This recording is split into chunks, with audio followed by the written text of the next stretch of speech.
Nous allons maintenant accueillir sur le plateau du Grand Journal un duo de première classe, Françoise Hardy et Gaspard Ulliel.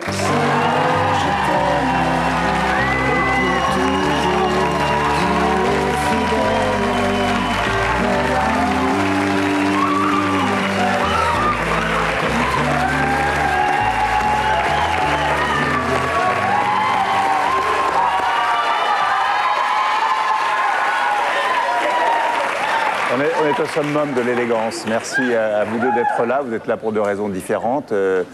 Françoise, on va parler de l'album que vous étiez venu présenter ici avec votre fils Thomas, avec Jacques, l'album Parenthèse, un album de duo de chansons que vous avez choisi avec des partenaires que vous avez choisis pour chacune des chansons, qui est un très grand succès. C'est un des plus grands succès, nous disait votre maison de disques, et on la croit, de votre carrière. Je suis ravie d'apprendre. 200 000 albums. Il y a eu un premier single avec Julio Iglesias, et il y a un deuxième avec Alain Souchon qui s'appelle Soleil, qu'on va écouter tout à l'heure. Et puis on parlera aussi d'une autre de vos passions de votre vie, l'astrologie, puisque vous avez fait le signe astral de deux personnes qui sont, paraît-il, candidats à l'élection présidentielle, Nicolas Sarkozy et Ségolène Royal. Alors vous me direz, évidemment, vous avez donné le résultat des élections. Comparatif. Et à la fin, on saura qui est le président de la République, bien entendu.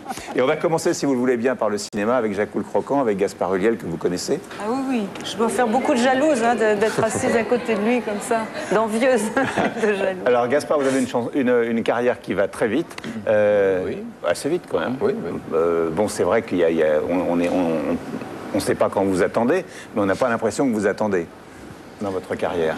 Non, c'est vrai que j'attends pas. Je pense que j'ai cette chance-là, effectivement. J'ai une carrière qui s'est enchaînée assez rapidement pour le moment.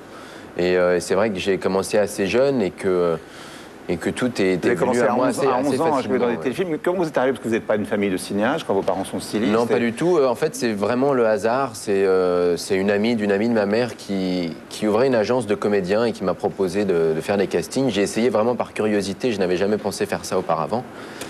Et voilà, ça s'est enchaîné. Vous avez fait des téléfilms, Une femme en blanc, vous aviez 11 ans. Des petits rôles au départ. Mes parents ne voulaient pas non plus que je loupe l'école, donc ça a été une progression très régulière, je dirais, et assez lente au final. Vous avez commencé à être dans des grosses productions avec Le Pacte des loups. Oui, bon, c'est un tout petit rôle. Petit rôle, mais enfin, donc, vous y êtes. En tout cas, on vous y a remarqué. Oui, et puis après, il y a eu le film de Michel Blanc, Embrasser qui vous voudrait. Voilà. C'est vraiment le premier vrai rôle au cinéma. Téchiné, Les Égarés, avec Emmanuel Béard. Un gros tournant, et puis après... Et après, donc, Un long dimanche de fiançailles de Jean-Pierre Jeunet. Le César. Et c'est après Un long dimanche de fiançailles qu'on vous a proposé Le Pacte des loups que Laurent Boutonnat... Jacques le Croquant de Laurent Boutonnat, pardonnez-moi. Et vous avez hésité parce que vous n'aviez pas trop aimé son premier film, ce qui est assez rare c'est pas la raison, c'est pas la raison. Effectivement, je trouvais que son premier film, enfin c'est pas son premier en plus, c'est son second, Giorgino. Je trouvais qu'il était assez inégal et qu'il y avait quelques erreurs, mais c'est pas ça en fait, c'est plus le personnage à la lecture qui ne m'attirait pas forcément, et surtout j'avais du mal à trouver la manière dont je pouvais lui donner le charisme et l'envergure nécessaires, puisque c'est quand même un héros. Et c'est vrai que comme il est assez peu bavard, dans le script, il était assez peu présent. Et j'avais du mal à déceler... Maintenant, l'histoire m'attirait, puisque c'est quand même une très belle histoire. Vous ne connaissiez pas la série télé, vous êtes trop jeune. Pas du tout. C'était un grand succès à la télévision, Jacques le Croquant, il y a quelques années. Et vous avez regardé un peu ce qui s'était fait à l'époque? Ensuite, oui, quand je me suis engagé sur le projet, j'ai survolé le roman et j'ai regardé quelques épisodes de la série. Oui. Voilà. Et donc,